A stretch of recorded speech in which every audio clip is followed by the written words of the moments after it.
welcome to Sorts number nine, pub time for a book in Jeopardy. Spring has sprung here, back and forth to winter and summer, and then spring and winter again. But Sorts HQ is back. And we are Jeremy Eric Tenenbaum. Jeremy, give a wave. And Kevin Edward Travers. If you have an E in your middle initial, you are also now a member of the Sorts editorial team. We have some work for you. Nick, I suppose, does.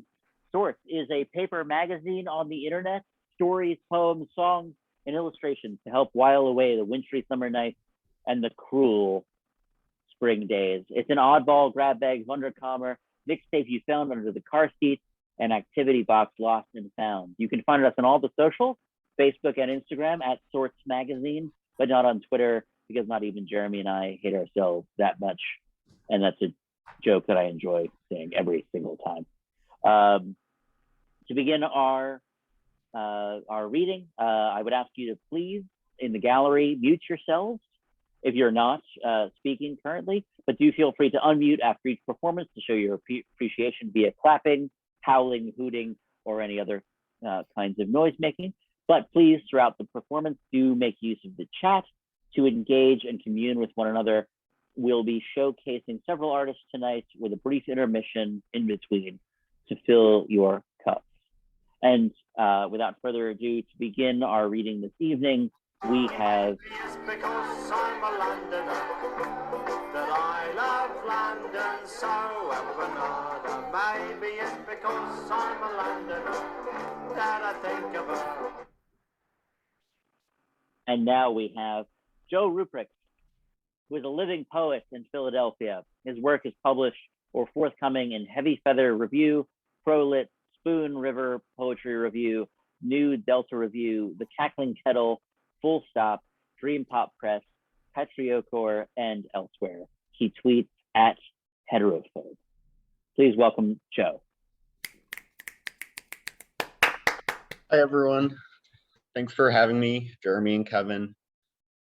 So I'm going to read two poems that are in the new issue, and then I'm going to read two other poems. So this first one is called Station 56. Suppose a saddle undone, horses smooth as loaves when they let the yeast loose. Where have you gone all this time you've been in my head? A different thousand than the one we counted to last time, but this time there's real blood. Batteries burnt out inside, candles, faux wax drip adorned. What you expected, I defaulted. A cactus pricks the wind all day.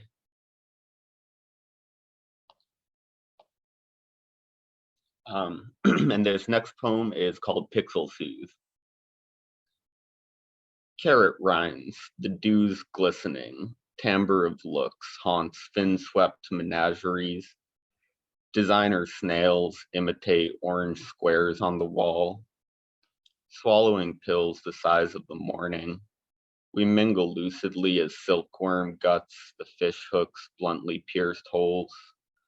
Lakes bloat angelic goo too, swelled felt lobes bleed gossamer orbs. Like telling the fish, it's okay fish, like fish, it's telling it's the okay fish. Part of the inspiration for that poem was a TikTok I saw of a little girl with standing next to a fish on a line, and she kept telling the fish, it's okay fish, but the fish was dead. So this next poem I'm gonna read is called What We Did to the River. And it's a sort of a companion piece with the next one, which is also about a river. So What We Did to the River. Periscope the river's remembering, cartoonish like it's a scapegoat. Hollow caterwaul gushing out, the parable ends in acid reflux. A bridge is down, beaver dams down, washed along alluvial byways and pumped. But no one cares what the river did or where the river went until it was like no river we had ever seen. And so we closed the river's mouth, said to it, why don't you try to sing now? Why don't you try to forgive yourself for what you did with a quiet song, but not that one, not the one you always sing about yourself. And this last one is called The River's Revenge Fantasy.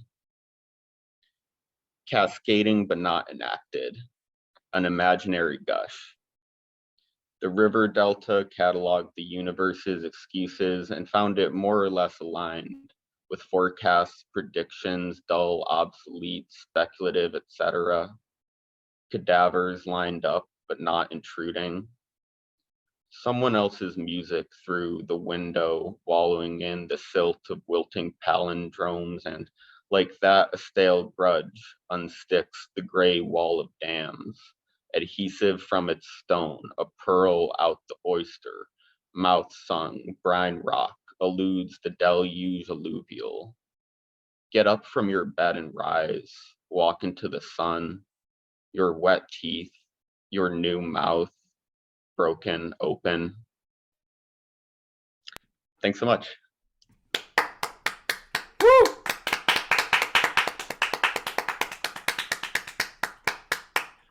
Oh, Shine came prepared. Thank you so much, Joe. That was wonderful. And thank you for being a part of this. Up next, we have Laurence Klavan. Laurence is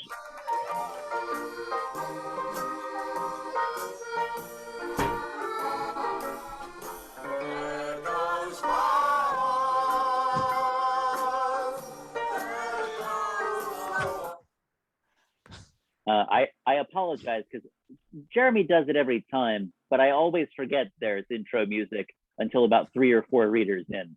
And it's not until the second half that I really remember that happened. So apologies. Laurence Klavan. Laurence's short work has been published in Alaska Quarterly, Conjunctions, The Literary Review, Ballarat Fiction Journal, Volume 1, Brooklyn, Pank, Sail Better, Stickman Review, and Anomaly, among many others. A collection, The Family Unit and Other Fantasies, was published by Chizine. His novels, The Cutting Room and The Shooting Script, were published in Ballantine Books. He won the Edgar Award for the Mystery Writers of America. His graphic novels, which I especially want to read, are City of Spies and Brand Camp, co-written with Susan Kim, were published by First Second Books at Macmillan, and their young adult fiction series, Wasteland, was published by HarperCollins. He received 2 Drama Desk nominations for the book and lyrics of Bed and Sofa, the musical produced by the Vineyard Theatre in New York, the Wilma Theatre in Philadelphia, and the Finborough Theatre in London. His one-act The Summer Sublet is included in Best American Short Plays 2000-2001, and his one-act Go On was the most produced short play in American high schools in 2015 and 2016. Please welcome Laurence with me.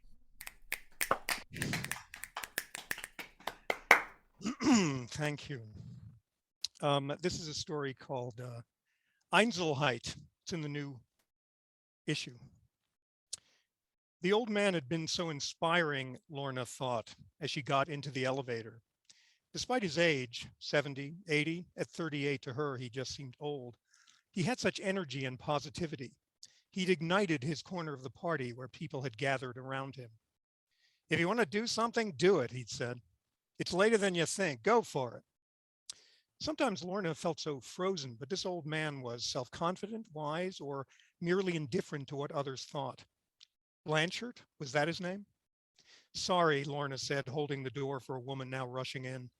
Lorna had just pushed close, which was kind of embarrassing. It's okay, said the woman, about 70 herself and striking, with close-cropped jet white hair and good Italian shoes. Lorna recognized her as someone in the Blanchard gaggle. Rita, was that her name? Quite a guy, Lorna said after a second, because the silence discomforted her. She'd read you could tell a person's character by how she responded to silence. In her case, it was with insecurity. Who? The woman said. Blanchard, was that his? Oh, yes, right. There was more silence as the car continued to fall. This time, the woman ended it. Don't fool yourself. What do you mean? Lorna said. He's full of it. Not dynamic at all, just delusional. Lorna waited for her to go on. She couldn't just keep saying, really, or whatever. He's broke, dependent, helpless. Did you see the younger man and woman he was with? Lorna hadn't, but said she had. They're his stepson and daughter-in-law. They've had him declared incompetent. They're exploiting him, sponging off him, holding him captive. They don't let him out of their sights. Quite a guy. The car seemed to sink into and bob up from the lobby floor like a space capsule splashing into an ocean, and then Rita was gone. Waiting for the subway, Lorna thought about the encounter, made sobered and uneasy by it. As the train arrived, she recognized a man getting in with her. He'd been at the party too, was about her own age, lean, with attractively unruly blonde hair and good Italian glasses.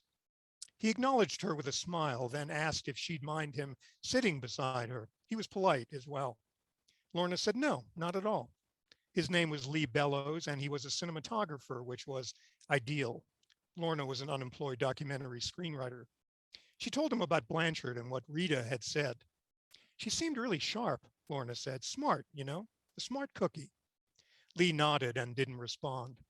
Before Lorna could be disturbed by the silence, he said, well, I don't know how smart she could be when she voted for, and he named the far left fringe candidate in the last election who'd siphoned off enough votes from the moderate candidate to elect the far right fringe candidate.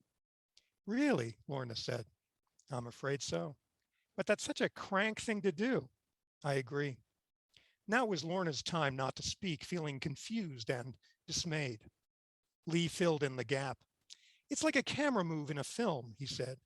One that includes a detail that adds to and changes what you see. The Germans call it Einzelheit. Huh, Lorna said. I've never heard that word, but you're right. Lee said it was his stop and they exchanged numbers before he left. When Lorna got home, she looked at Lee's number saved in her phone's address book. She hadn't had a date in months, nor a real relationship in more than 2 years. Then she took off her mask and called her friend Maya. He seemed really nice, she said, and nice looking too. Good hair and shoes. What was his name again? Lee Bellows. Bellows? Plural? Yes. Oh, you didn't hear about him? Hear what? He once kidnapped a friend's child to get back film equipment he said they'd borrowed and never gave back. No one got hurt. What the fuck? No one got hurt. The lenses or whatever were returned and the friend didn't press charges. Lorna made little sounds until rattled she excused herself and hung up. Before she could fully process her friend's information, she heard a lapping noise. Lorna turned and saw her tabby cat, Margarine, a rescue, once standoffish, now loving. The animal was near her super, Primo, who lay on the floor with a steak knife in his chest. If Lorna had told him once, she told him a million times, there was too little heat. She had hypothyroidism and was always cold. The cat was licking his blood, which was sticky on the floor. Lorna had forgotten to feed her before leaving. Making a kissing sound, she got Margarine to follow her into the kitchen. Einzelheit, Lorna heard the cat say. Thank you. Woo! Thanks. Fantastic. Thanks.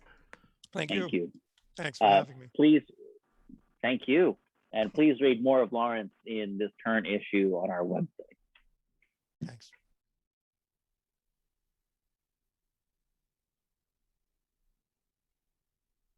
Jeremy, do you have intro music? Are you waiting for me to start so I can? As I was going to Derby all on a market day, I met the biggest rammy boys that ever was fed on hay. And indeed, lads, it's true, but lads, I never was known to lie. And if you've been in Derby, you've seen the same as I. And now, virtually, from long ago in a different time, we introduce to you Ian Seth Levine, who holds a BS in English and an MS in professional writing from Towson University. He has taught English composition from Miami-Dade College, York Technical College, and Piedmont Technical College. His poetry has been featured by the Free Library of the Internet Void and Wayne Literary Review. His prose has been featured by the American Red Cross. Learn more at enslevine.com. Play that footage, Jeremy. Hi, I'm Seth Levine, and tonight I'll be reading my poem, The Heretic's Fork. Lavish charcuterie spreads, saffron threads, and caviar pearls. Now I regale in a different part of the world, where villagers bake stones out of biscuits and rue, and then pass them until you're black and indigo blue. Endowed a lychee, sardines, kopi luwak beans, and royal honey. Now I banquet in a different part of the country, where townsfolk prepare their racks the traditional way, and then stretch your meal out to last days upon days. Afforded pure cacao bars, wagyu tartare, and chanterelle vegetate. Now I partake in a different part of the state, where sisters and wives know how to serve their men, because Cotillion taught them how to stab, and Julienne. Granted fugu, casu marzu, and mostarda smoked with tea. Now I dine in a different part of the city, where brothers and husbands prize their thinly sliced ham, because 1,000 cuts lasts to the bitter end. Supplied bonbons and cornichons and crisp blini rounds. Now I eat in a different part of the town, where families pick choke pears right off the vine, and then serve them to you, still dripping with brine. Given maggoty cheese, civet shit, coffee beans, cattle, massaged to death. Now I pig out, aching with hireth, where I sit in my lazy boy with a hungry man meal, warming my lap as the gravy congeals. Thank you.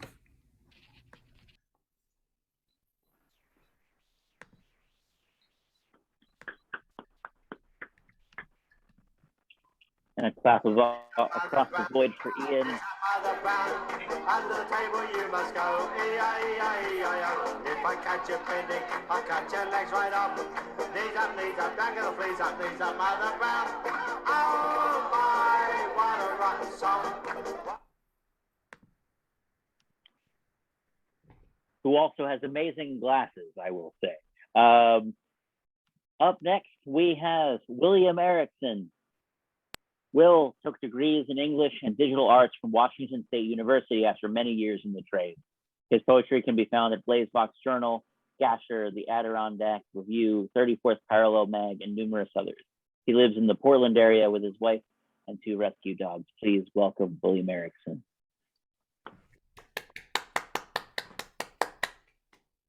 Thank you. Jeremy and Kevin, thank you. It's a pleasure and an honor to be featured in Sorts. I came prepared to read the poems that are published in this issue, but to make it interesting, I will read them entirely out of order. And I will make up the order as I go. Citation. We think parking illegal only when leaving the car long enough. Speaking of tired, your pupils, as centers of gravity, whittle the trees into pith for the cord of a body to doze in. Consider the accident's liveliness, reminiscent of blinking. She sculls a whole galaxy, atom by atom, a minute, and rests. Suicide note. Nothing says broken exactly like erring on the cliffside to see what its logical end has in store for the millions of parts of your body that plainly aren't rain. Hello, best wishes. I'm reminded of the lakeside surgery audience, feeding our pockets their needles and pins. Which of your oars has folded the water? The one in your hands, or the one that you spoon through the oven glass, hopeful for sun there? I edited that on the spot in case you didn't notice. This one has a long title. The candles burn in the shape of my hands dipped in wax. Upon arriving at the Museum of Poorly Timed Fogs, you fingered brightly right at the lamp wick my eyes hem, but nothing would catch. It's only been trapped in the water like this since the water. Since this painting I made of you lost its footing, and the spot on the wall it took the shape of what's left when the flame in the room sighs. Thank you. Woo!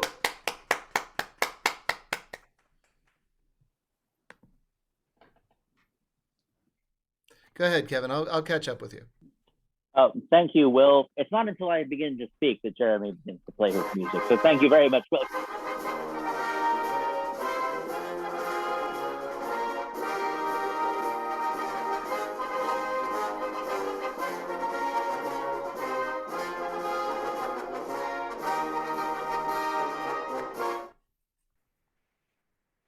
Thank you very much, Will. Thanks for being here with us here tonight.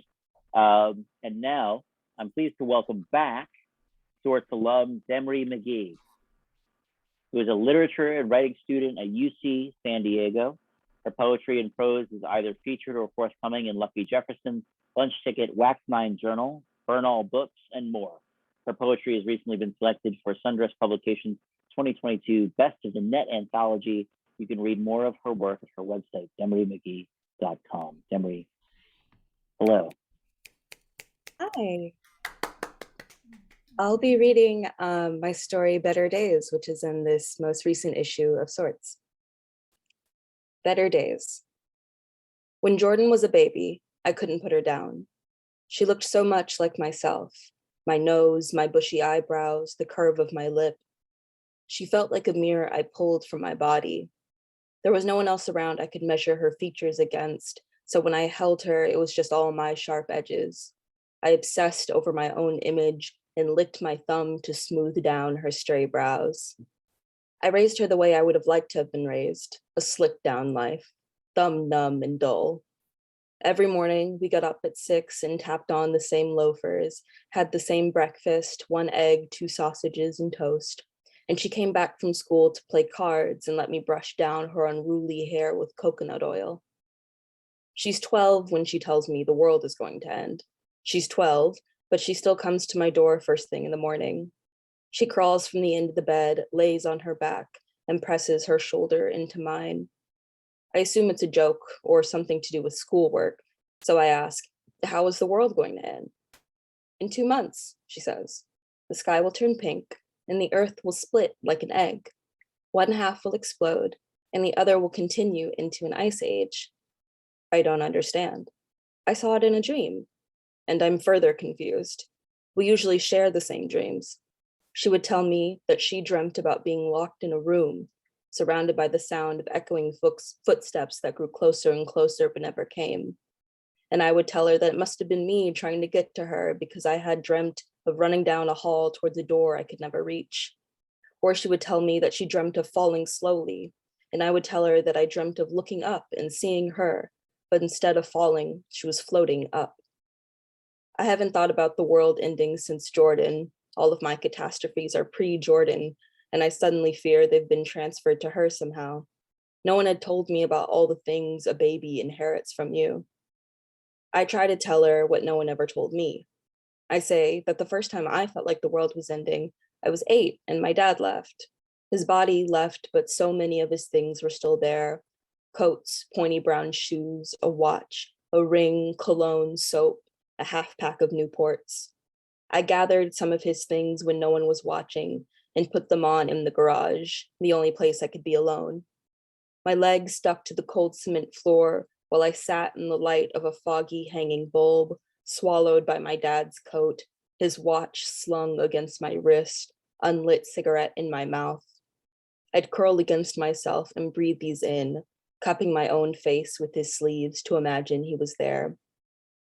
When my mother caught me, she gathered all his things, piled them high on the front lawn, and had me and all my older sisters watch as it burned.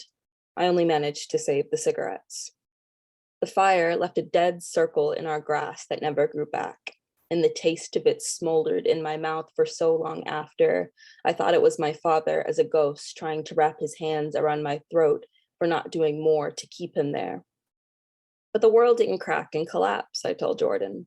I try to smile and be encouraging. Jordan shakes her head and leaves the room. I try to keep things as normal as possible. She's getting to be that age. The doom circling her head will pass. Except for the next few weeks, she begins to drift away, her shadow unhinging itself from mine.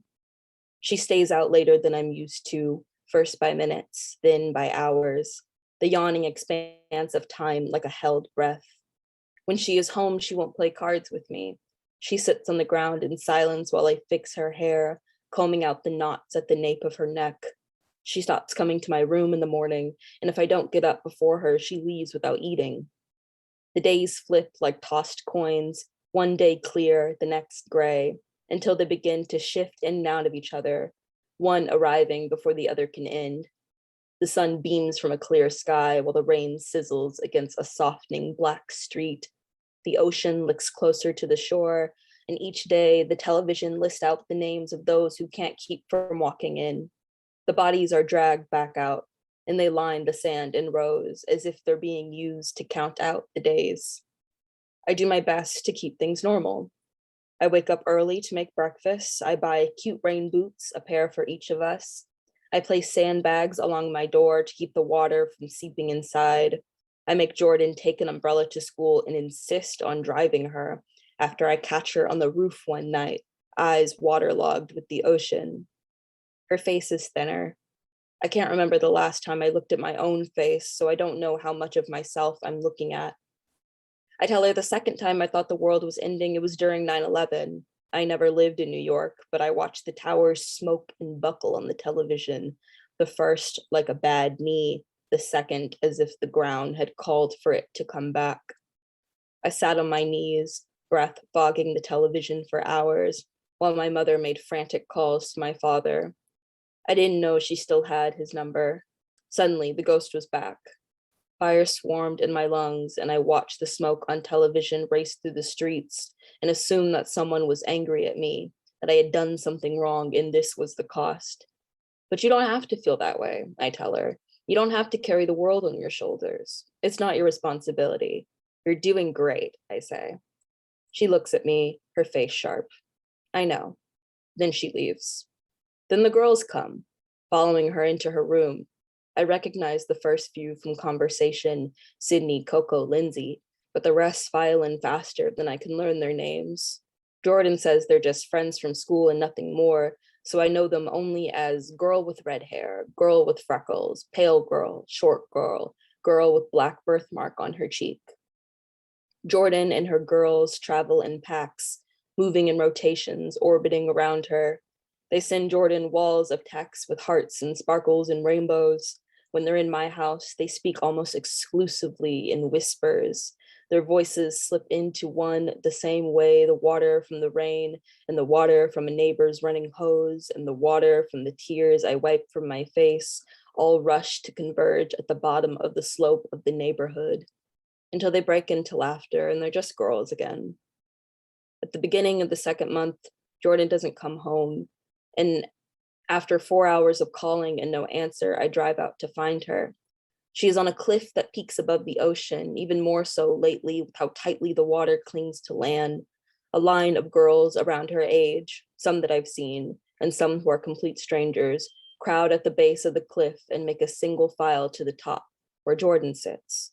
They drop off gifts and trinkets around her, cans of apple soda, packs of playing cards, matchboxes, pliers, hammers, ice picks, press-on nails, frayed denim skirts, matted fur coats, houseplants in pots, sparkly lip gloss, soup cans, socks, butterfly knives, sandbags, and a pink sparkling dress draped across her lap.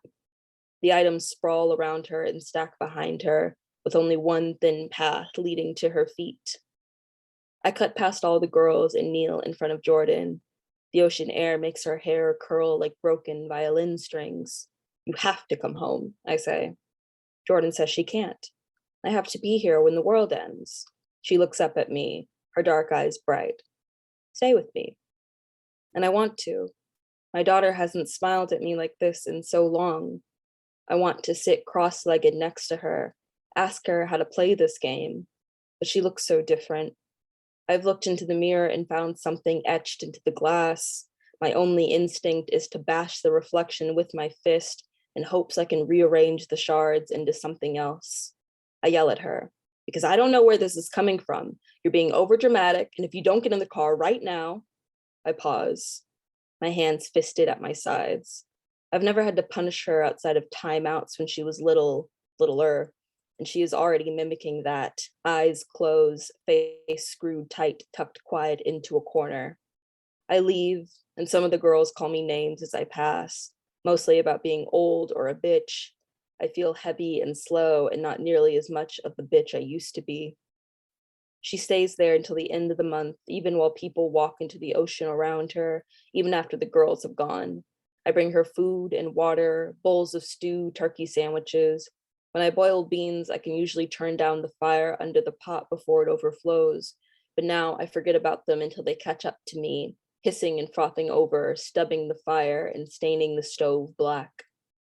I come up to her at night with her dinner. I never see her eat, but the bowls I leave her are empty and the spoons are dirty. I pack those up and leave the new meal at her feet. Her eyes stay shut, as if sleeping, even as I clink utensils and brush against her knee. The dress is still in her lap, shimmering in the moonlight like a big pale fish. I sit next to her and tuck my head into my drawn-up knees. I tell her, the third time I thought the world was ending, I was at my senior prom. I used to be a girl who was most easily tracked down by asking who I had spent the night with before. Maybe it was a phase, or maybe it wasn't. I wouldn't know, because since then, my greatest obsession has been molding my own reflection into something I can bear looking at. But I used to be a girl too sharp and too bright to hold for long.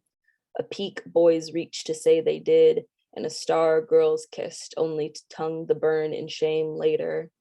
I liked the secrecy of girls, how none of them could muster the courage to talk about me, even though their whispers still swam in my ears. Kissing girls felt like catching a ghost I could see, could touch, a ghost I haunted, not the other way around. Boys were different. They didn't keep anything secret.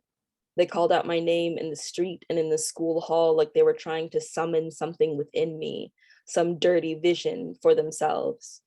I liked to pretend with them. It gave me a break from being myself, when I could split my body open and do my best impression of their desire. I went to my senior prom wrapped in a pink dress. I didn't have a date, but I made a game of seeing how long I could pull girls away from theirs. I spent the dance tucked behind corners or crouched in the bathroom stalls with my head up someone's dress, counting the seconds by heartbeat. I left before most of the kids could spill out of the dance hall. It was getting to be that time, when the king and queen had already been given their shiny plastic crowns, and the DJ steadily inserted more slow songs into his playlist, and all that was left at the dessert table was an anemic collection of plastic cutlery, a sputtering chocolate fountain, and a handful of soggy strawberries. Only the kids who lavished in the idea that their prom was their last chance for youthful happiness slumped against each other and shuffled their feet in the confetti until a parent chaperone had to tell them it was time to go. I wanted to end my good time before someone else ended it for me. I kept my father's cigarettes in the glove box of my car. They were stale by now, and I was down to my last few. I only smoked one once a year. Since I got my car, I started doing it as I drove down the street with the windows down, so the smell wouldn't stick to me as much. The stench of it stayed out of my car and off my body for the most part, but the evidence of it would stay on my fingers until the next day. There were hardly any streetlights in this place I used to call home, just long crumbling roads surrounded by grass and fences. For a while, it looked like I was the only one on the road until the body of a dust-colored pickup flashed underneath a streetlight behind me before slipping back into the dark.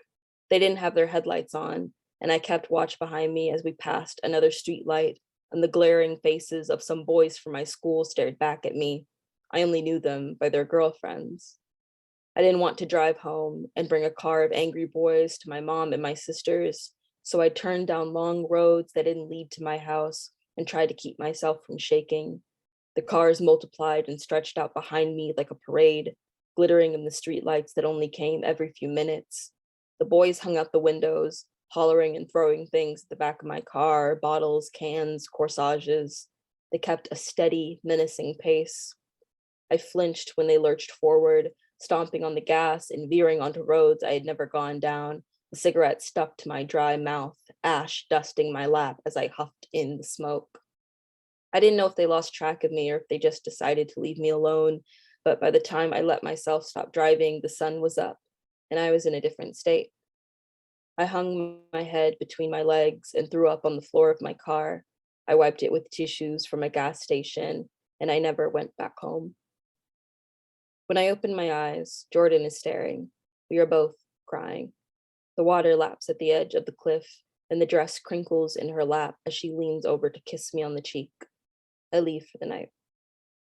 In the morning, the world starts to end, and I am late to the chaos. The television beeps like someone laying on a dial tone, and then static. My windows are broken.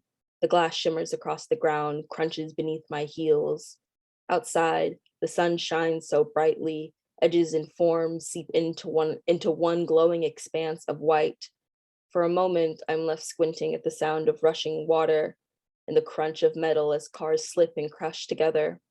When my eyes adjust, the trees are all bare and the grass is dead, thin and yellow beneath a bubbling pool of rushing water. The sun swells in a pink sky, but the air is biting cold. The street is too crowded for my car, so I stumble barefoot uphill against the water. My robe and slippers sop behind me, heavy and tugging, so I let them go and they dissolve in the street like tissue paper. I'm sweating and shivering when I reach the cliff. It sticks out of the churning water like a hand grasping upwards. The girls crowd towards the top, their faces flushed pink, and I can't tell if it's a reflection from the sky or if they're cold or if it's because they're smiling, staring up at Jordan on the peak. She's in the shimmering dress and her hair curls wildly around her head. I try to call out to her, but I sputter and choke on salt water, slipping as the ground begins to rumble, and a crack churns the waves and echoes in the air. I can't tell just yet which side of the egg I'm on, and panic grips at my chest. I don't know which side is better to be on, the one frozen and suffering, or the one with a definite end. The clouds in the sky warp, spinning in the haze, and the cliff seems to grow farther and farther away. I beat the water with my fists, less so trying to swim and more so trying to get Jordan's attention. A numb roaring sound hums in the air. Jordan turns. She's too far for me to see what her face looks like as she spots me, but I do see her dress gleam as it catches the sun, and I see her raise her hand and wave back to me. I wave to her until her figure is swallowed by light, and she and the other girls turn into shimmering scales on the body of a hill. My arm is raw and red where it beat the water, and my legs are heavy. I let myself stay still as the shining cliff warms my face, and I cannot tell who is falling and who is rising. Thank you.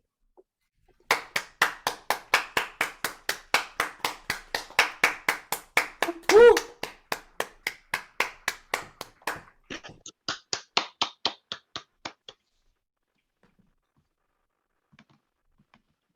Thank you so much, Demree.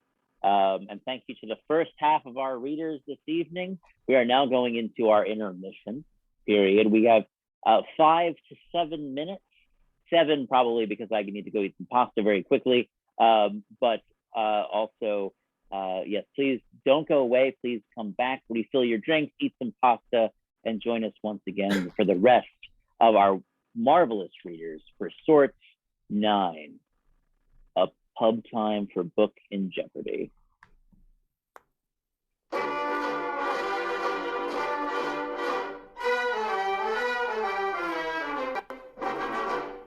I've got a lovely bunch of coconuts. There they are standing in a row. Big ones, small ones, some as big as your head. Give them a twist, a flick of the wrist, that's what the showman said. I've got a lovely bunch of coconuts. Not every ball you throw will make me rich. Oh, there stands me wife, the idol of me life, singing roll-a-bowl of all a penny a pinch. Singing roll-a-bowl a ball, a penny a pitch. Singing roll a ball, a penny a pitch. Oh, roll a ball, singing roll a ball, a penny a pitch.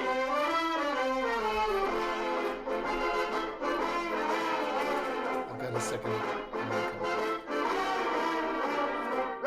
Roll up, 3 shillings a penny. Now what you knock down, you take away. What about you, lady? Come on, have a mason ball. Oh, no, really, I couldn't possibly manage to. Oh, go on, Mum, have a go. You didn't do so bad t'other night when you threw frying pan at me dad. Oh, yes, but that was different, you see. It was a large frying pan and your father's such a fat fella. Now then, make up your mind, lady. Either you're going to have a go at the coconuts or you ain't going to have a go at the coconuts. Now then, look here, young man. You didn't do so bad t'other night when you threw frying pan at me dad. Oh! There you are. I told you you'd get it if you were saucy, didn't I? I've got a lovely bunch of coconuts. They're lovely. There they are, standing in a row. 1, 2, 3, 4. Big ones, small ones, some as big as your head. And bigger. Give them a twist, a finger the wrist. That's what the showman said. Now then, I've got a lovely bunch of coconuts. And every ball you throw will make me rich. Oh, there stands me wife, the idol of me life, singing roll a ball, a penny a pinch. All together, singing roll a ball, a penny a pinch. Harmony, singing roll a ball, a penny a pinch. Roll a ball, singing roll a ball, a penny a pinch.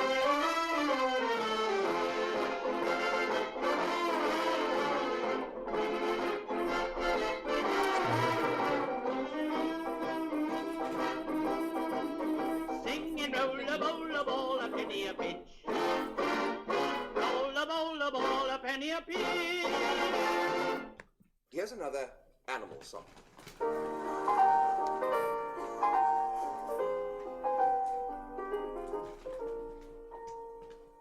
A year ago, last Thursday, I was strolling in the zoo when I met a man who thought he knew the lot. He was laying down the law about the habits of baboons and the number of quills a porcupine has got. So I asked him, what's that creature there? He answered, it's a helk. I might have gone on thinking that was true, if the animal in question hadn't put that chap to shame and remarked, I ain't a helk, I'm a gnu. I'm a gnu. I'm a gnu. The nicest work of good nature in the zoo. I'm a gnu. How you do? You really ought to know wahoo's wahoo. I'm a gnu. Spelt G-N-U. I'm not a camel or a kangaroo. So let me introduce, I'm neither man or moose. So gnu, I'm a gnu.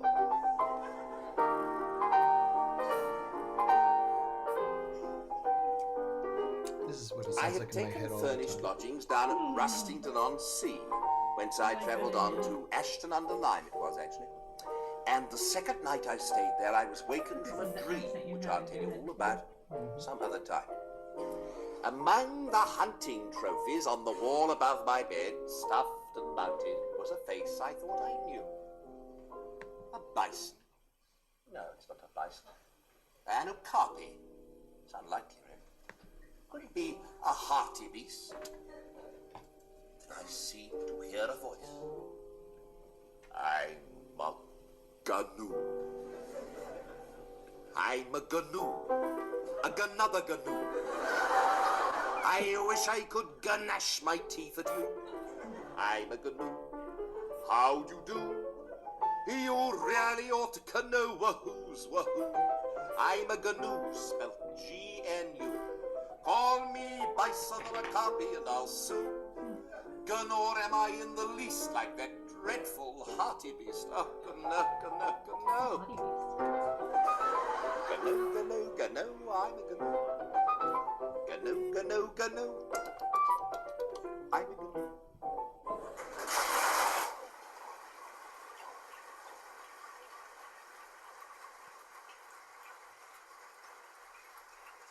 Two minutes till showtime.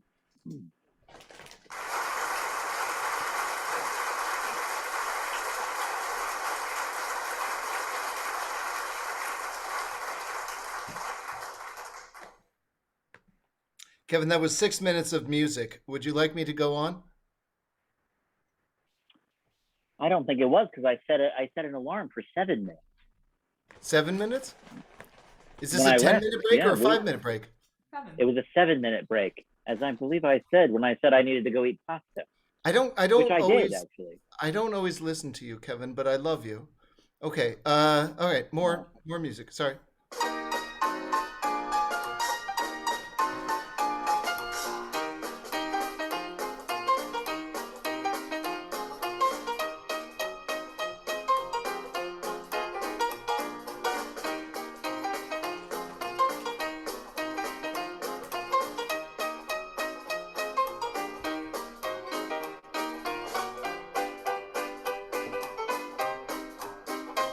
I was really tempted to put some Benny Hill.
And welcome back.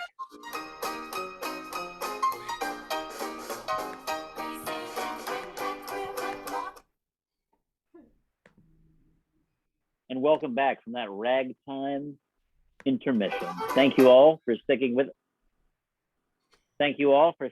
us for the second half of the reading for Sorts number 9, Pub Time for a Book in Jeopardy. Quick housekeeping.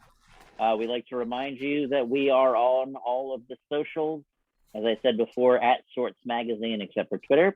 And you can read everything you've heard here tonight and more at sortes.co. That's SORTES.co. And that includes our entire archive, back catalog, as well as all of our radio Sorts dramas, which are old-timey radio shows that we put live on the internet and then recorded for you. There are several Radio Sorts alum here tonight who have done voices. If you've done that, give a little wave. There they are. Several.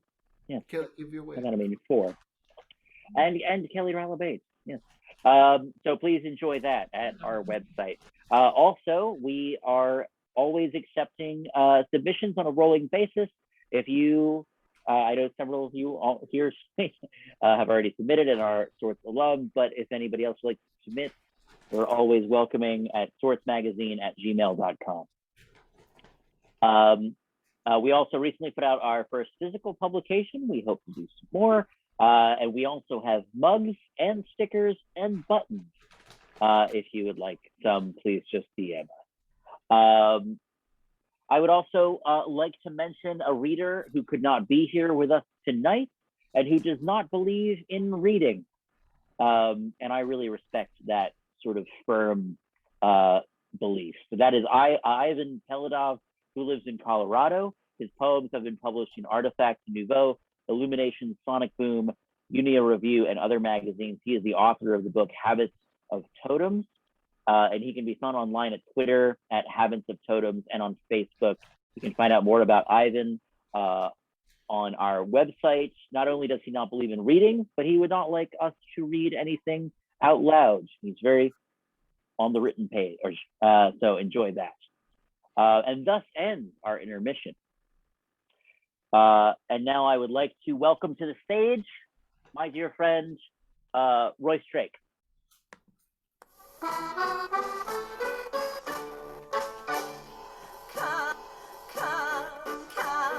Come and make eyes at me down at the old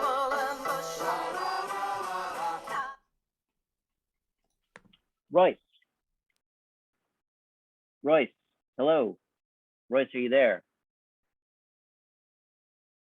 It seems Royce has lost his audio. That's odd. Well, I'll just while I'm going to check my email. Email him now. But I would like to tell you about Royce's ongoing project with Sorts. He has been documenting a series of video and audio files from. I don't believe that was Royce, but it could have been. A series of video and audio files that he received from a former colleague who mysteriously disappeared recently, or that's at least what he told us. And Royce has been sort of putting them in order as he has deciphered these files. Royce, you're not there, are you? No. Royce? Royce? Oh, everybody, I'm so sorry. Royce just sent me an email. He cannot be here tonight, but he has a reason. He says, he has asked me to read this out to each and every one of you. Dear K and J and the collective, sorry I can't be at the Sorts reading tonight, but I had a prior engagement, the one that is related to my project, If the Sheep, if you can believe it. If the Sheep is Royce's project, which is currently on sorts.co right now. There's a screening tonight of a once lost orphans and anonymous films and video, or at least according to the description of the event that I stumbled on in my periodic Googling of everything that might tangentially be related to T. T is the hero of his story, his colleague, who he hasn't actually heard from since the pandemic. To contextualize that, please. Royce goes on, I can't remember what my search terms were, but the blurb for one video in the event catalog seems to broadcast T's involvement, or perhaps her strange student Meredith, who seems to have similar interests. Royce then goes on to break down the audio file. I'll be honest with you, Royce has been very fractured since this whole project began. I don't tell him I said so, although this is being recorded. So the audio file seems to say, alter, ALTAR, screen, table, and field, artist anonymous. It's 17 minutes long. Found in a scrapped computer from a university film department, this video meditates on the development of the rectangle from ancient Mesopotamia to the present day. With Godardian humor and rapid montage, it reveals what animal sacrifice, Excel spreadsheets, and garden plots have in common. Where else are you going to watch someone read the future in a sheep's liver tonight? That's very odd. The organizers of the screening have so far not responded to my emails, says Royce, but there is supposed to be a Q&A session tonight. So hopefully I'll be able to find out if the video has some connection to T and whether the story about finding the video on a university computer is true or some sort of performative metafictional device. So hopefully I'll have a little bit more information by the time the third part of If the Sheep is published, like how everything ended up. Best, Royce. That's the first communique I received from Royce since we put out part 2 of If the Sheep.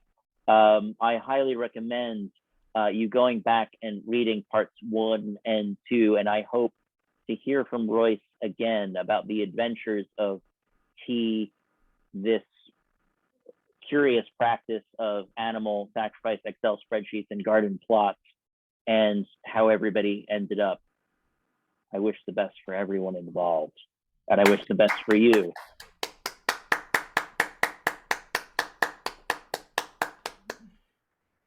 And Jeremy has had enough of that. Jeremy's deeply unnerved by animal sacrifice and liver readings. And so I think we should move on.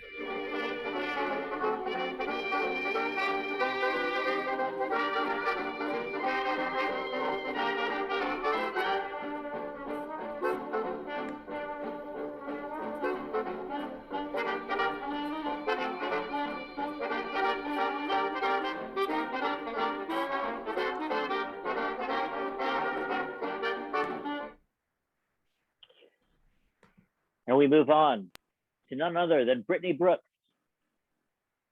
Brittany Brooks Perilli is a writer and associate editor living in Philadelphia. She loves giving recommendations of all kinds, and they are usually good. I can attest to that. She likes writing stories inspired by anime, video games, futurist podcasts, and not so great sci-fi movies, if you're into that kind of thing. And you can find her online on Twitter at Brittany_Perilli. Please welcome Sorts alum, Brittany Perilli. And special guest star, by the way, because she's not in the current issue, right, Kevin? That's right, Jeremy. No, I'm not. I was in the primo issue number 1, which was a really, really long time. It wasn't that long ago, but it feels like quite a long time ago. So it's been a while since I've read anything, and so I have I was kind of going back and forth between 2 different pieces. I wasn't going to read the piece that I had submitted in Sorts because that will encourage you all to go back deep into the archives and find it yourself. It's very fun. It's very springy and full of skeletons and bees. But instead today, I wanted to try something a little bit fun. So I, over COVID, have gotten into playing a lot of tabletop games. And so I wrote a story based off of playing games. So I actually am going to ask everybody while I'm reading the story, I'll let you guys know, but you can go ahead and in the chat, you can select a number between 1 and 6, and you're actually going to help choose how the story is going to go. It's going to be our own little choose your own adventure. So if no one, Jeremy, you can say 6, but we're not choosing yet. If there aren't any numbers, I also have a little die here, so I'll roll. But I'm very, very excited to try this out with you all. So it's called The Rose Maze. With a smile on your lips and a comfortable warmth in your chest, you decide to step away from the heart of the party. The bass is throbbing under your skin as you sashay around someone in a layered amber ball gown, a gorgeous pumpkin perhaps, dancing closely with a black swan ballerina. Everywhere you look, the masked faces shift and twist in the flickering purple and orange lights.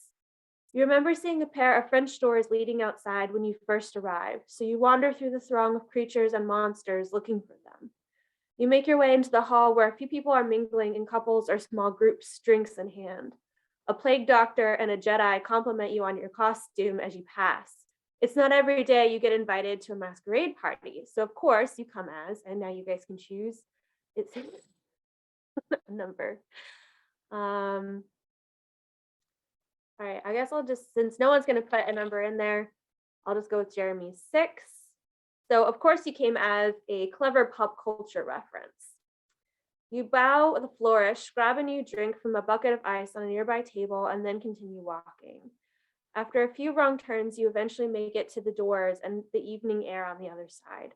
You step out onto the terrace, and a small shiver runs up your arms as your damp skin meets the crisp October air. You remember the drink in your hand and take a sip, turning and watching as the shadows of those inside move and dance in the glowing windows. Taking another sip, you turn back and study the sprawling green lined with slowly fading flowers just beyond the terrace, all bathed in the cool light of the moon, and something grabs your attention. So you guys get to pick another number. All right, 4 is the winner. So something grabs your attention, the sense that something is watching you. You are still. Your heart is beating slightly quicker as you wait in the wavering light of the house. Behind you, the song drops and the muffled sounds of the party ebb at the corners of your concentration. You take a few steps forward, placing your drink on the top of the stone retaining wall, separating the terrace from the garden as you pass. As your eyes adjust, you realize that what you had mistaken for random patches of flowers among the yard was actually something more. You walk down the stone steps and onto the gravel path, each step a sharp crunch like fall leaves. In front of you is the entrance to a garden maze. On either side of the green wall stretched into the darkness, threaded with clusters of white climbing roses and lined with shocks of dark delphinium. Your mouth is dry and you look back at the house as if to tether yourself to it. Suddenly, looking at the house full of life and noise, the anxiety that you felt a moment ago seems foolish and you smile to yourself. The roses glimmer, almost like ghostly orbs, as the moon peeks around a cloud and you walk forward. You enter the maze. Though the moon still sits above the tall, dark green walls, it is much darker in the embrace of the maze. You can see, but you reach your hands out, running your fingers along the leaves and petals as you walk. After a few steps, you realize you cannot hear the sounds of the party anymore. You look over your shoulder, but maybe the path wasn't quite straight because you cannot see the house behind you anymore. Despite this, you take a breath and continue. A handful of steps, you realize that your path is branching off. All right, you get to choose a number again. 1 through 6. All right, let's do 2. Your path branches off and you go right. As you turn around the bend, you are greeted by a glowing doe. At first, you almost mistake it for real until you see the tangle of delicate stone foliage trapping it in place. Something about this statue, so tenderly and carefully rendered, waiting for you makes you feel less alone. You start to pick out beats and rhythms from the crunching, grating sound of the gravel underneath you as you walk to help keep your mind off the shadows you see in the corners of your sight. The breeze picks at your costume and tousles your hair playfully, as if to show you that there's no reason to be concerned or worried. It is only a simple maze and nothing more. You get to pick another number. 3. Yeah, 3. Okay. Nothing more. Taking a path that curves to the left, you walk, and then you find yourself in front of a small painted wooden pavilion. The path curves around the building on both sides, and in the waning moonlight, you can see the bright paint is faded and peeling. As you walk around it, you see that there are a few wicker chairs and cushions tossed casually on the floor. There looks to be a fancy tea set on a nearby table, as well as a deck of cards and various knickknacks. You think you hear faint laughter echo around you as you pass by. Your heart leaps at the thought that you might not be alone in the maze. When you look back, no one is there. The garden has grown darker as you walk, and the moon no longer guides you through the maze, and instead has sunk into the arms of the roses. Once white and ghostly, the blooms now turn gray and faded as if something has leached their life away. And a number? All right, 1. You are tired. You search the sky for a sign of how long you've been walking, but only darkness answers. You wander for 10 breaths, and if someone told you it had only been minutes or that years have passed, you wouldn't be surprised. There is a stone bench in the corner surrounded by green. You sit with a sigh, leaning back against the gentle leaves. You close your eyes and you dream. And that's it. So you guys will never know how else the Rose Maze would have gone, but it looks like this time you didn't make it out. So, sorry.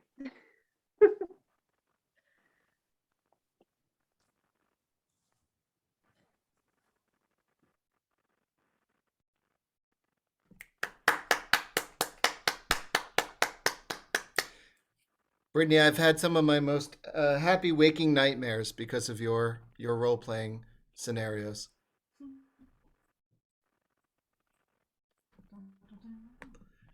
Kevin? Yes, Brittany, please take us through that maze again.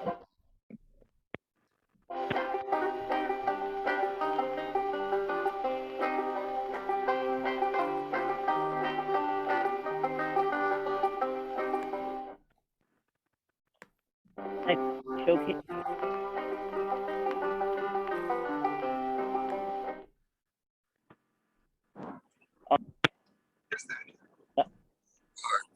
We'll be showcasing another the work of the artist here with us. That is Max Dennison. Or Dennison is the author of Time Surgery from France and Wait for Better from Main Street Press. His work has appeared daily, Rattle, Bayou Magazine, Natural Bridge, River Review, and Cider Press, and others. He has also made short with Swoon, Mary, and Judah Price. To read Matt's work is our very own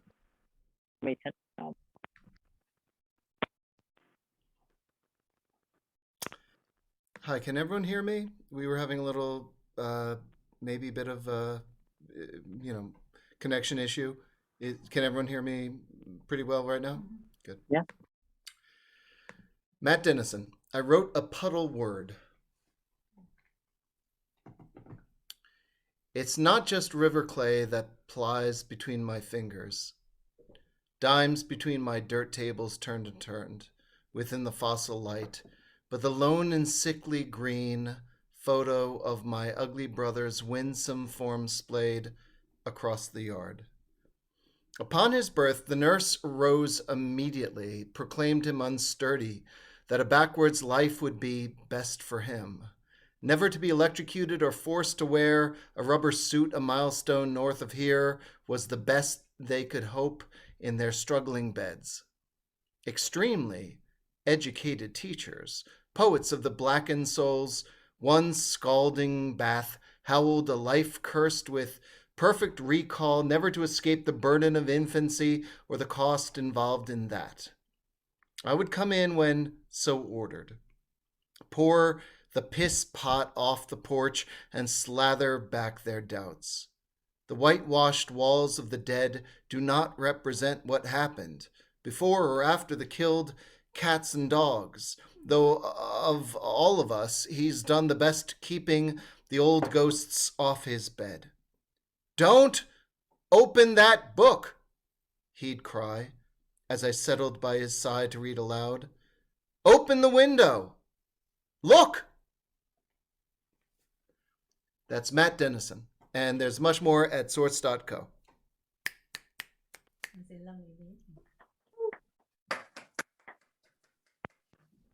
Thanks, Jeremy. Hold on, wait. I want to interrupt myself this time. That's Matt Dennison, and there's much more at sorts.co.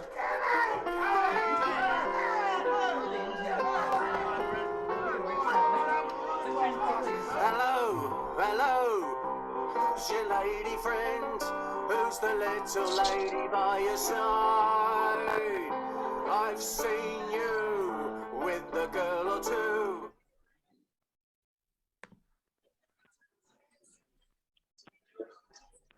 And up next, we have another Sorts alum here this evening. Really, he's a fan living in Philadelphia. His chapter and other is now available from Ethel Plus. His debut novel, Cold, available from Montag Press in mere months. Working out Sorts in the archive.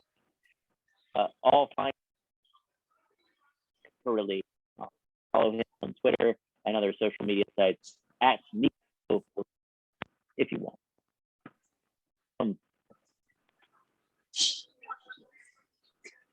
Hello, thank you. Thank you, Kevin. You were breaking up a little bit, I think, you choppy. But I did sense my name and I heard it, so it was good. So I hit my cue. No, that's good. Oh, good. I am Nick Perilli. I'm gonna be reading from my chapbook, Child Lucia and Other Library Fabula. It's available now from Ethel Zine. I'll throw the link into the chat. It's my first published book, so that's exciting. They're all handmade. And with each one, you get a free, it's one of those old circulation cards. These are all handmade. It's a local press, so I'm glad to be here at another local publication. Well, the local press affiliate, so around me. But they're all library logs in a library that is both everywhere and nowhere, even at the furthest reaches of your imagination. They're pulled from library logs that I had to write as a public librarian. I kind of messed with them, real library logs that I wrote, and then I kind of messed with them and turned them very strange, as I like to do. But there's a bunch of small ones orbiting kind of around a big one, big, longer library logs. Some of them are just like 50 words and other ones are like 100, but this one is like the centerpiece of the universe. So I will read this one. And they all start with log, date. This one's titled After Hours. Ashley and Cade, 10 years old, didn't report to school and were seen on security tapes in the library around 4 in the afternoon. They sat in the back corner reading books far above their grade level about superstition and local lore. We called both parents. One of them told us not to bother bringing them home. The other begged us not to let them in the door. The police came, but the two children had left. At closing, I found Ashley and Cade leaning against the lamppost by my parking spot. They appeared to be okay, if a little worn. They asked for a ride home. Although against policy, we don't mind taking liberties when at-risk children need rides home. If I called the police, I felt they would rabbit into the trees, as is the norm. I used to perform story times for them. Sure, I said. Where do you live again? Towards the hill, Ashley said. She put her head close to the lamppost and breathed against it like a dragon. Knock that off, I said. She didn't. At the bottom, Cade said, right where the earth begins to rise, at the exact moment of incline. I knew the area where the pavement became immediate woods and my parents would run to from our house if they heard I was there with my older friends, my poorer friends. You should learn your actual address, I told them, ushering them into the back seat of the car. I texted Vicky to let her know the situation. As we pulled out of the lot, I went over a simple way to remember an actual address by setting it to song. 2045 Whippler Lane, remember your address, it's not a game. I did it twice. They didn't join in. The sun had yet to set completely, but the moon was out. It hung above the pine trees on top of the hill. The burnt orange sky behind the trees turned them stark black. Miss Knorr, Ashley said, looking at me in the rearview mirror, do the trees on the hill ever seem to move to you? Well, they're always moving, I said, in small, tiny ways, with the wind, with the earth. Everything is always moving all the time. She whispered to Cade, too quiet for me to hear. Miss Knorr, Cade said, looking at me through the rearview mirror. Light danced on him from the moving world through the windows. Did you know that the trees grow from the living back of the oldest hill, Miss Knorr? The oldest hill is this town and the next. His roots run straight to the core of this earth and the next. I used to play that game. Hey, I used to play that game too, I said. It was always dark on our way home from the beach, and the trees on the side of the road, on the side of the highway, looked like big, massive giants. I roared to them like the giants of my youth. Cade whispered to Ashley. They quieted. Their attention drifted from me the way it used to at story time. We wove through the roads toward that part of town. The distance between houses grew, as did the number of abandoned ones. I slowed as we approached the exact moment of the hill's incline. This is it, Cade said. We pulled in front of an old rancher. Candles lit the inside. I saw shadows moving through the windows. I told the kids to stay in the car while I checked to see if their parents were home and not out looking for them. A thick wind poured from the woods as I moved towards the house. It smelled of the disturbed earth. I called out for the parents whose names I remembered from story time. Cade and Ashley hopped out of the car. They walked towards the hill. I yelled for them to stay put. The front door opened. Their mother, wild-eyed, wearing yoga pants and a running shirt, grabbed my arm and pulled me half into the house, while their father, in khakis, tried to stab me with a steak knife. He plunged it into my arm twice with the intention of doing it a third time. We are not their parents, they said when I broke free of them. None of us here have true parents, Emily, not even you. They screamed in fear, shutting the door and slamming themselves against it from the inside. The hill in front of the children breathed.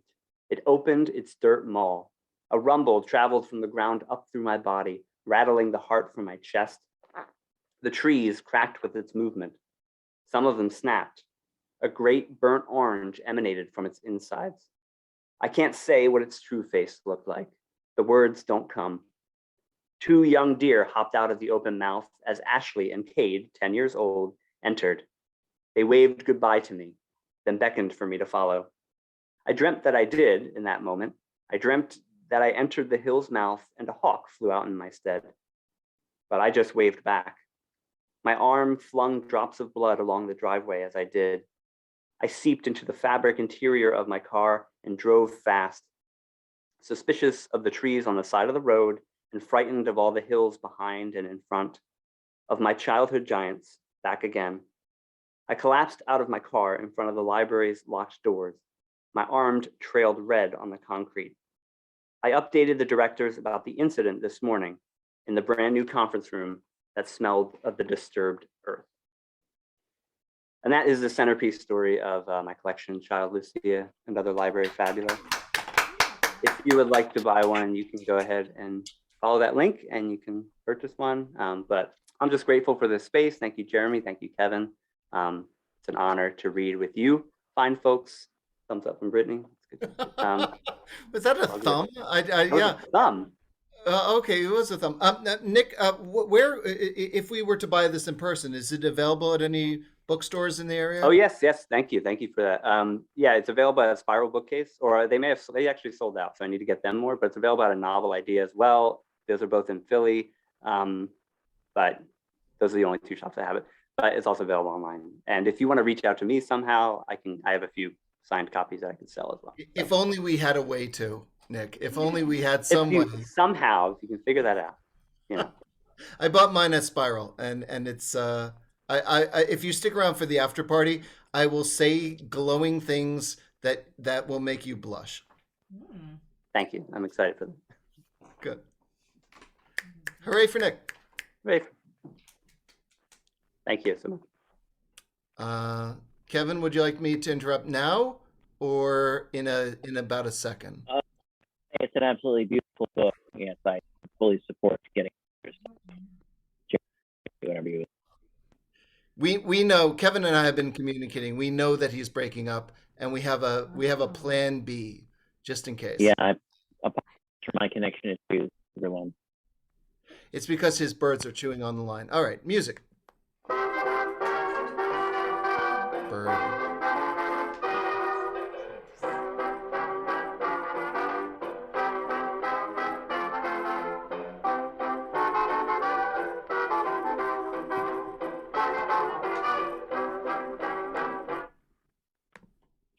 All right, Kevin, try it out. Let's see if we can hear you. Interrupt me if it works, but please welcome. No. No. Well, let's take a vote. Who would like? Who can hear Kevin? Can everyone hear Kevin? No. Can anyone hear Kevin? Okay, let's do thumbs up if we can hear Kevin, and thumbs down if we can't. I can't hear Kevin. Oh. Interesting. Some people can hear Kevin. Oh, okay. That's curious. Kevin, would you like me to do the introduction for Yuri? Yes. Kevin, you have to. You also have to do the thumbs up or thumbs down. Oh, okay. Hi, my name is Jeremy. I'm co-host tonight, and suddenly in charge. Yuri Rosenshine is a 26-year-old poet based in New Haven, Connecticut, where he works at a wine store. His poetry has appeared in the Missouri Review, Right Hand Pointing, and a chapbook self-published in collaboration with Directangle Press.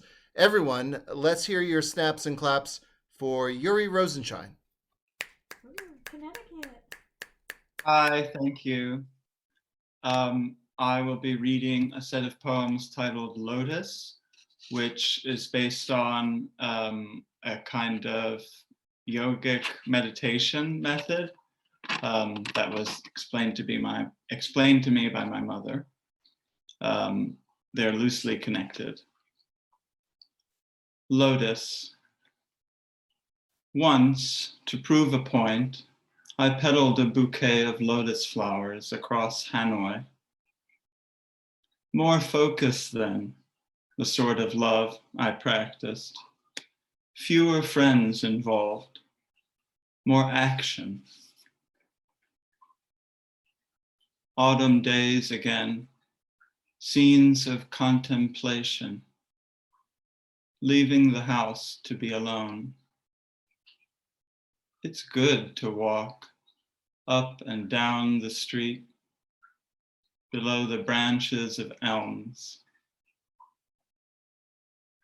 The school is heating up as first years look for sex, gathered away together, faggots for a fire. Dull, painful souvenir. Was I not wiser once? Purer? What were my names for things?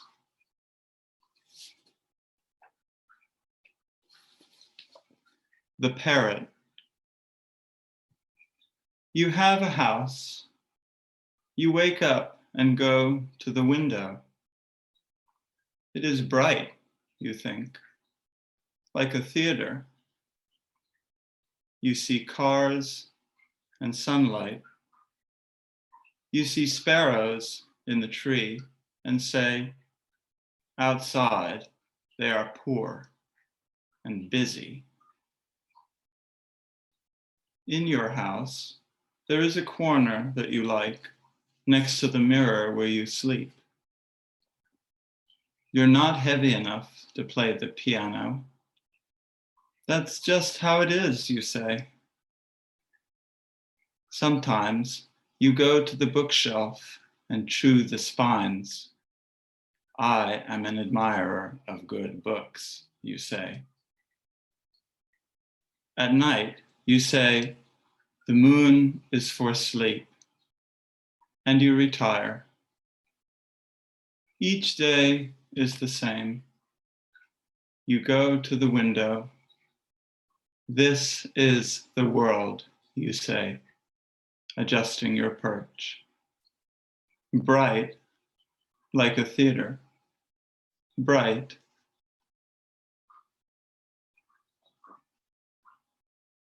Monadology.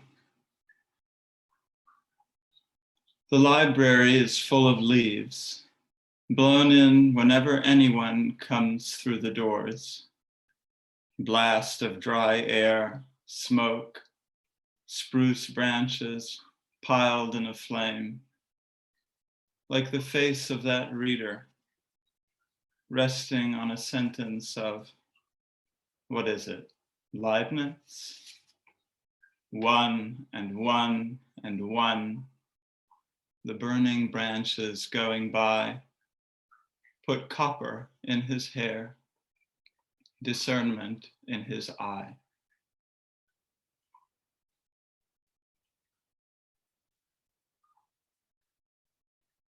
Invitation to Vermont. 1. The blue mountains and the white river, a border, and the 2 cold taps God drinks of there.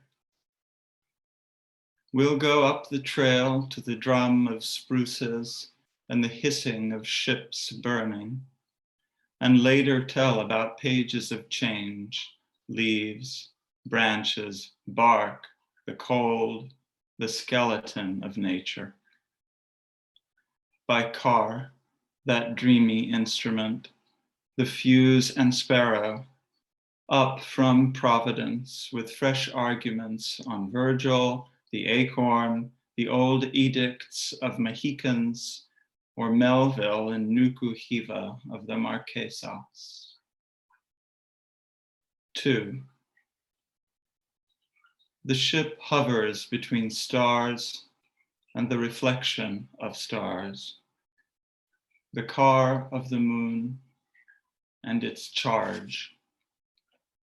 Bodily moon, cedar drifting, sheet drawn out by the wind. Somnus, god of sleep, comes down to Palinurus, helmsman, and flings him from the deck into the sea, as into sleep, swallowed ambiguously between a void and a light, and leaves his name to a promontory.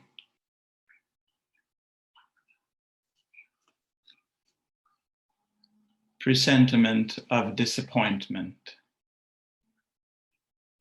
You are in the total force of your flower. You are a lot of things. Parcels upon doorsteps, sparrows in a boxwood, documents issued down from offices, officious songs in the mouths of loudspeakers, and an audience too, the most terrifying. These geese that fly in October, strict as axioms doing what they do. They said nothing. Put 2 cigarettes in his mouth, lit them, and gave him one. There was a sound of distant thunder. The storm doors in the other room were being closed.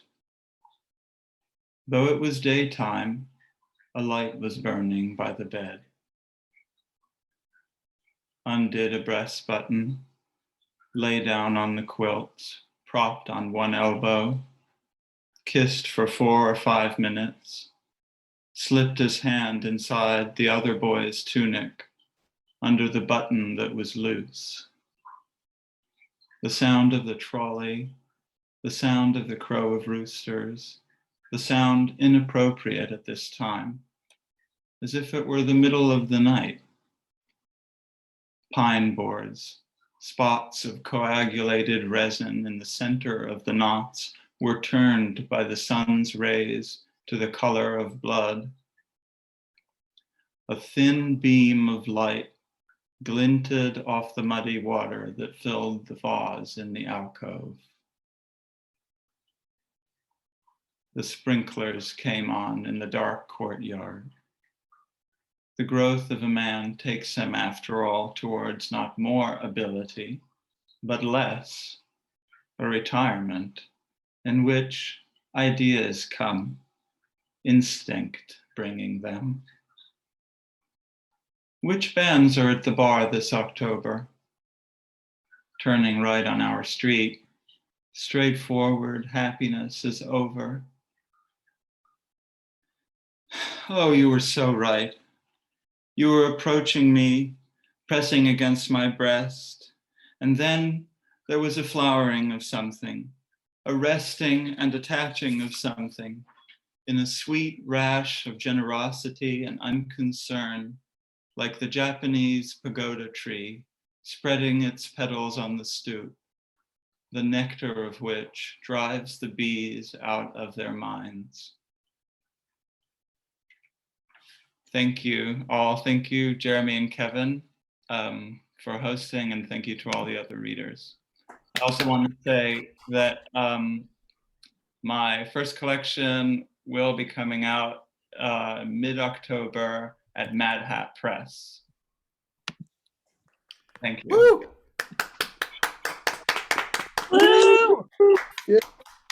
That's a lot of woos. Thank you, Yuri. Thank you so much. Thank you.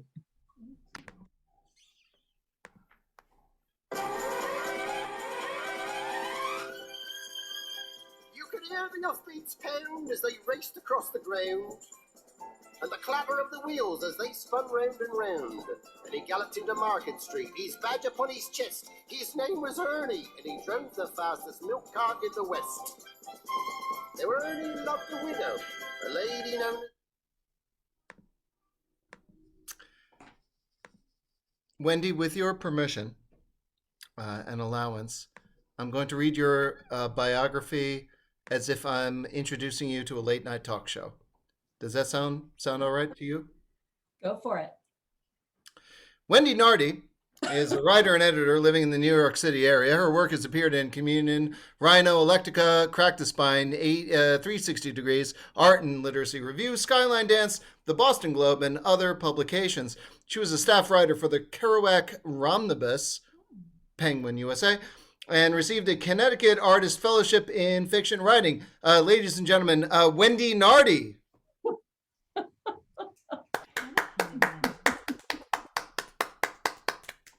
Thank you. I'll be quick. It's been such a wonderful evening, and like everyone else, I'm really honored to be a part of this. The story that I'm going to read, just one section of, it's a 5-section story. It's in the current issue, and I'll just read part 1. Grew out of some literary translation I was working on when I happened upon a story that, me being me, I thought was hilarious. That apparently the corpse of Honoré de Balzac almost killed Victor Hugo, who was marching in the cortege. The details of that are later in the story, but I worked backward from that and incorporated some translations of Hugo's work into the story itself. And I'm mentioning that because if you like something, it's probably his, not mine. Okay, so the title of the story is Victor Hugo Sees the World. And I'm reading section 1, which is named for him, for Victor Hugo. The cab plummeted from airy Montmartre, summoned from the Parnassian Mount, he declared. The Mount of Martyrs, said his wife, into the right bank's maze of dark streets. Hugo grabbed a strap, mopping his neck with a handkerchief as the tired horse galloped in its heavy shoes. Faster, friend, he shouted out the window. He was glad he had brought his pistol. Some of the worst slums in the city were here, by the half-built Gare Saint-Lazare, a plain of noise and smoke and iron, with grimy buildings and gutters so foul you could stumble off the curb into a stinking, steaming lake of shit. But when the call came, he had to go, he thought, watching out the window as pedestrians lifted their suitcases in the gloom, trailed by pickpockets, muggers, and the more energetic prostitutes. The pressure on him was building. His reputation had been assaulted, opportunities restricted, success undermined. Louis Napoleon tightening the noose. Should he put on a disguise and sneak aboard a train for Belgium? Abandon his ancestral home to the jackals? He'd faced revolution at the barricades, torn down the powerful with one hand while giving Republican speeches at the Assemblée. No to the death penalty, yes to divorce. Now was he to run? He felt in his pocket for the pistol. The cab raced past a brightly lit cafe with people sitting and talking. Bohemians, intellectuals, people having coffee or a drink, government informers, spilling outside into the void. He tried to see anyone he knew, but faces blurred in the darkness that flowed on and on, channeled by the big stone buildings. Paris was a necropolis, each doorway a portal to the underworld. He got out on Rue Fortuné. The little street was deserted except for the night wagon rumbling on its rounds, leaking shit. Hugo covered his nose with a handkerchief. You've come to say farewell to Monsieur, God bless him, said the driver. He jerked his head toward the long, dark, silent building. You know the house then? Everybody knows the house. Hugo nodded and strode across the courtyard, gasping for air. It's a wonder they didn't have the cholera back with this fecal mess everywhere. That alone was a reason to leave town. He stepped into the shadows, then back out into moonlight that almost blinded him. Dark to light, step by step, like life and death, life and immortality. Our passing could come all at once in a sudden break, or merely complete a long transition from the cradle. Focusing his mind, he formed one wish.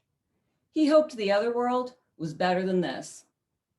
The moon rose above the roofline of the house and the dome of St. Nicholas Church, veiled and enigmatic. A star broke through the clouds, blazed defiantly, winked, and went out. It gripped his heart. Sadly, he knocked at the door. A servant answered, peering past her candle, eyes swollen with tears. Who's there?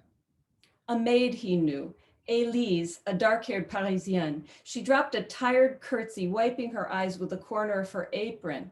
Monsieur. Sobbing, she led him to the parlor with the big marble bust of his friend. A taper burned on the table, its wavering light displaying red turkey carpets, tabletops crowded with bowls, platters, candlesticks made of silver, glass, gold, and ormolu. It was all a little dusty. Mirrors glinted dimly on the walls like in Aladdin's cave, and clocks everywhere ticking.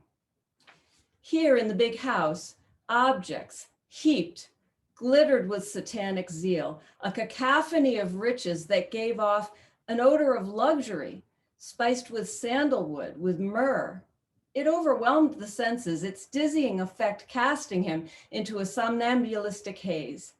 But more than anything, the house stank of cadaver. His friend was rotting alive. Balzac, that great perceptive intelligence, was poised to cross the definitive divide. Normally, I wouldn't trouble the family at such a time, he began. The family? Ha, she broke in, her bosom moving up and down in time to her anxious sighs. Don't worry about them. They don't really care. Take me to him, little one. The concept was simple.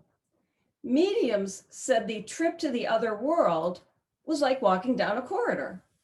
At this moment, Balzac was making that trip, his earthly feet haltingly approaching the infinite, eyes open as the veil was drawn aside to show what was out there. Couldn't a man both walk and talk? Especially Balzac, who wore out his listeners at dinner parties as he waved his hands and spilled soup down his shirt, face smeared with pigeon grease. Death loved his little mysteries. Well, so did Balzac. He went everywhere, talking to people, noticing, probing into every corner of the city, and then he set himself a quota and wrote it all down. He'd be the perfect tour guide to hell. Pulse pounding in his ears, Hugo followed the girl upstairs, wishing she'd walk faster.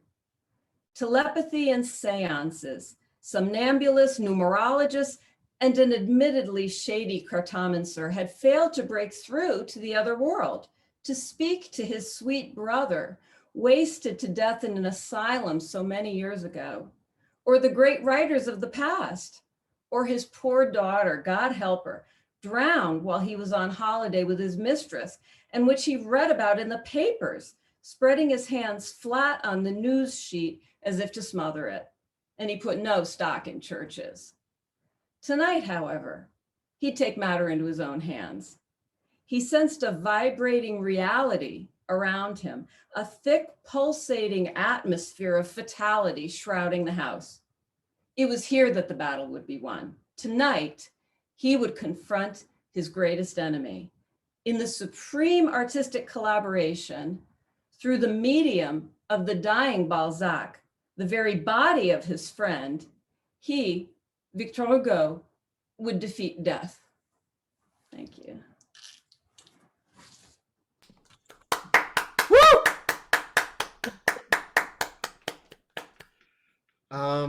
Wendy, in the past year, I read the whole Les Contes Drôlatiques, the droll stories of Balzac, and I'm currently reading Beatrice by Balzac. I am somehow having avoided him completely as an English major, I am now very Balzac. Ladies and gentlemen,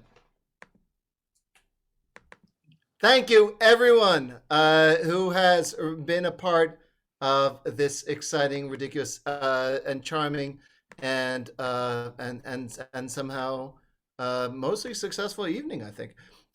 Thank you very much to our readers tonight: Joe Rupprecht, Laurence Klavan, via video, Seth, Levine, in person, William Erikson, Demree, McGhee.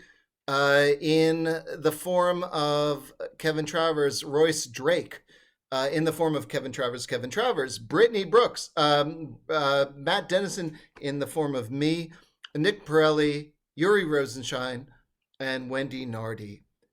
Can we have a round of raucous, applause for these humans, please? We'll meet again. Don't know where, but I know we'll meet again some sunny day. Keep smiling through, just like you used to do, till the blue skies chase the dark clouds right away.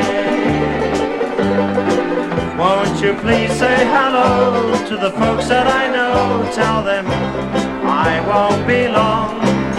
They'll be happy to know that as you saw me go, I was singing this song for blimey, we'll meet again. Don't know where, don't know where, but I know we'll meet again some sunny day.